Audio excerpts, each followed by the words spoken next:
दोस्तों नमस्कार। वक्त संशोधन बिल को अब कुछ दिनों के लिए टाल दिया गया है।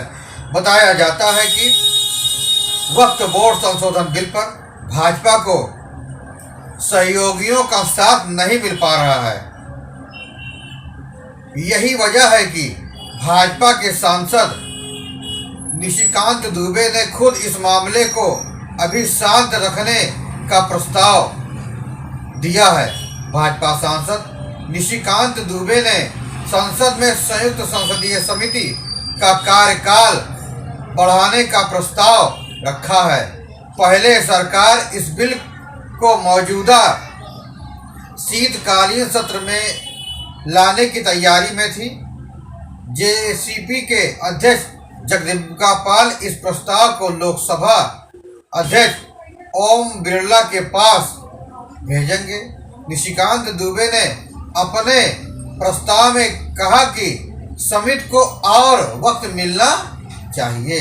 उन्होंने कहा कि समिति को अपने रिपोर्ट संसद के बजट सत्र के पहले सप्ताह में सौंपनी चाहिए। बता दें कि वक्त बिल की समीक्षा के लिए गठित जेसीपी का कामकाज शुरू से ही सुचारू रूप से नहीं चल सका है। हर बैठक में दोनों पक्षों के बीच काफी हंगामा और तीखी बहस हुई है। मोदी सरकार का दावा है कि इस बिल के पास हो जाने के बाद वक्फ बोर्ड की शक्तियां पहले की तुलना में और पारदर्शी हो जाएंगी। हालांकि इसके बाद भी भाजपा को अपने सहयोगियों का समर्थन नहीं मिल रहा है। इसी कारण शायद वक्त संशोधन बिल को अब कुछ दिनों के लिए टाल दिया गया है। इसे अब अगले साल 2025 में बजट सेशन में पेश किया जा सकता है। पहले इस बिल को मौजूदा सत्र में ही लाने की तैयारी थी, लेकिन जॉइंट पार्लियामेंट कमेटी जेसीपी की बैठक में लगातार बढ़ते विवादों के चलते इसे टालना पड़ा। कांग्रेस के अनुसार तो ये फैसला विपक्ष की ओर से बढ़ते विरोध के चलते लिया गया। कांग्रेस ने इसे सरकार का एक और यू टर्न बताया है। पर वक्फ बोर्ड बिल को लेकर जिस तरह का माहौल बन रहा है, उससे लगता है कि सरकार कुछ और सोच रही है। जिस तरह पिछले दिनों भाजपा के मुख्यालय में कार्यकर्ताओं को संबोधित करते हुए प्रधानमंत्री नरेंद्र मोदी ने कहा था कि बाबा साहब भीमराव अंबेडकर द्वारा हमें दिए गए संविधान में वक्त कानून के लिए कोई जगह नहीं है, लेकिन कांग्रेस ने अपना वोट बैंक बढ़ाने के लिए इसका समर्थन किया। उन्होंने आरोप लगाया कि 2014 में कांग्रेस का शासन खत्म होने से पहले पार्टी ने दिल्ली के आसपास की कई संपत्तियां वक्फ बोर्ड को सौंप दी थी। जिस तरह मोदी ने स्पेशली दिल्ली का नाम लिया, उससे लगता है कि सरकार इसे अगले विधानसभा चुनाव में बड़ा मुद्दा बनाने वाली है। इसके साथ ही जिस तरह भारतीय जनता पार्टी से जुड़े हजारों लोग अचानक इस बिल को लेकर सक्रिय हुए हैं और कुछ और इशारा करता है। बहुत बड़ी संख्या में अचानक लोग यह कहने लगे हैं कि वक्फ बोर्ड बिल में संशोधन नहीं, वक्फ बोर्ड को ही खत्म कर दिया जाए या खत्म कर दिया जाना चाहिए। यह सब देखकर यही नहीं लगता कि वक्फ बोर्ड संशोधन का दायरा और बड़ा किया जा सकता है। क्या वक्फ बोर्ड को मृतप्राय करने की तैयारी है? इधर आज खबर यह आई है कि सरकार ने वक्फ बोर्ड बिल पर यू टर्न ले लिया है और प्रधानमंत्री मोदी के संसदीय क्षेत्र बनारस से खबर आई है कि वहां कि एक 115 साल पुराने 500 एकड़ पर निर्मित अति प्रतिष्ठित उत्तर प्रदेश कॉलेज को वक्फ बोर्ड ने अपनी जमीन घोषित कर दिया। उत्तर प्रदेश की राजधानी लखनऊ के एक प्रसिद्ध मंदिर को भी इसी महीने वक्फ बोर्ड ने अपनी जमीन घोषित करके वहां बाउंड्री वाल से घेरने का काम शुरू किया है।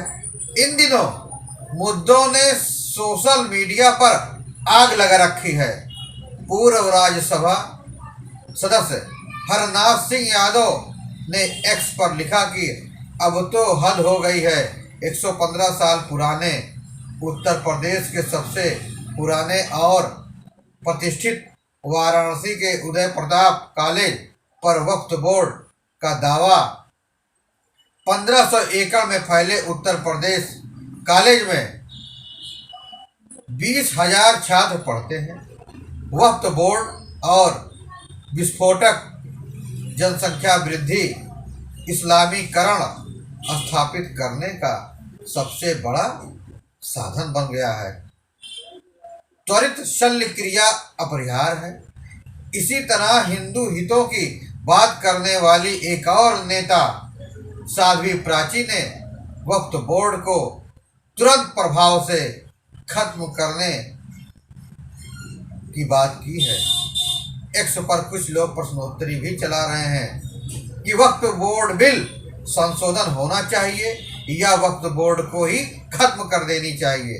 इस पर भी लोग अपने अपने विचार सोशल मीडिया पर दे रहे हैं। प्रधानमंत्री मोदी कह भी चुके हैं कि संविधान में वक्फ बोर्ड की कोई जगह नहीं है। जाहिर है कि जिसे भारतीय जनता पार्टी सरकार का यूटर्न समझ आई है, वो सरकार का मेगा प्लान है। कांग्रेस नहीं समझ पा रही है आखिर वक्फ बोर्ड को इस सत्र में क्यों नहीं लाया गया। भाजपा की इस गुगली को कांग्रेस समझ नहीं पा रही है या जानबूझकर खुश होने का नाटक कर रही है, पर मामला इतना आसान दिखता नजर नहीं आ रहा है।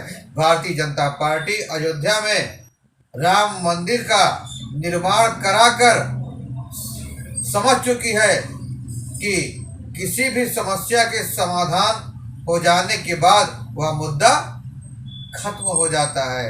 अगर राम मंदिर बनने में कोई समस्या रह गई होती तो हो सकता था कि लोकसभा चुनाव में कम से कम उत्तर प्रदेश में तो भाजपा की दुर्गति नहीं होती।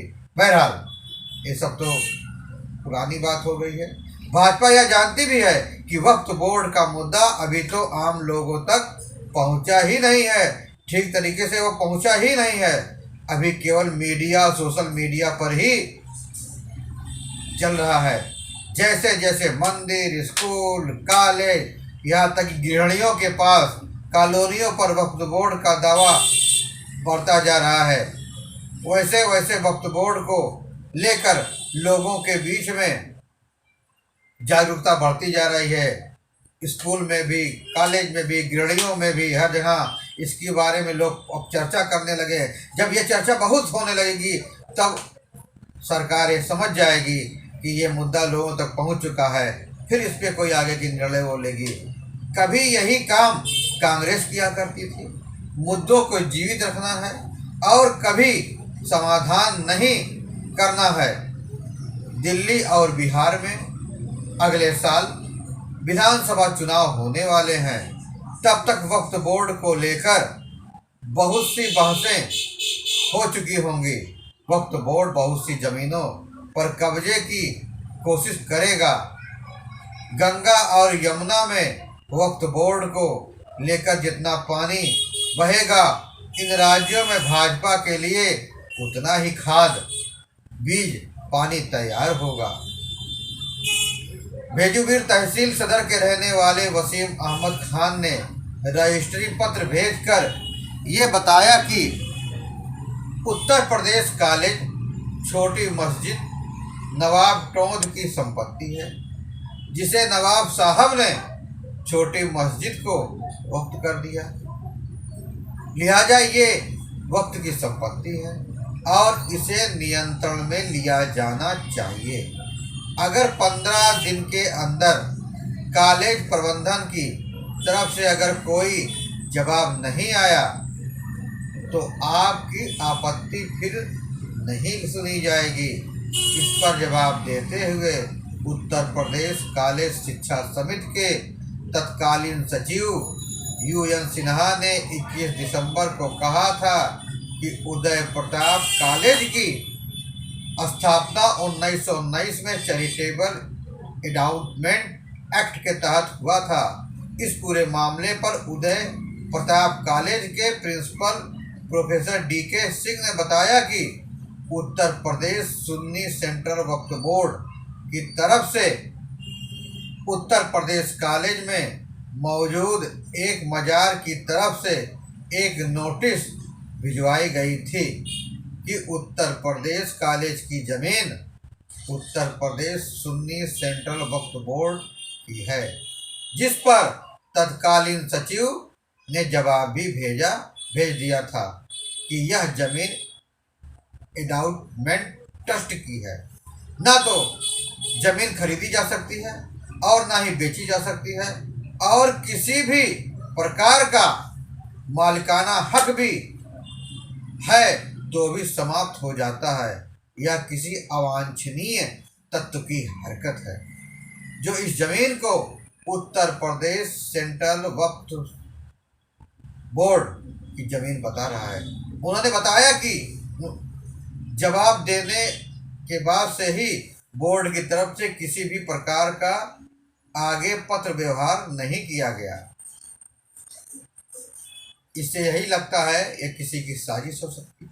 बहरहाल वक्फ बोर्ड का बिल इस शीतकालीन सत्र में क्यों नहीं आया, इसका मतलब भाजपा कुछ और सोच रही है, उनकी पार्टी कुछ और सोच रही है। हो सकता है बजट सत्र में यह बिल लेके आवे। बहरहाल आपको यह जानकारी कैसी लगी, फिर मिलेंगे नई जानकारी के साथ, नई खबरों के साथ। तब तक आप स्वस्थ रहें, सुरक्षित रहें। धन्यवाद।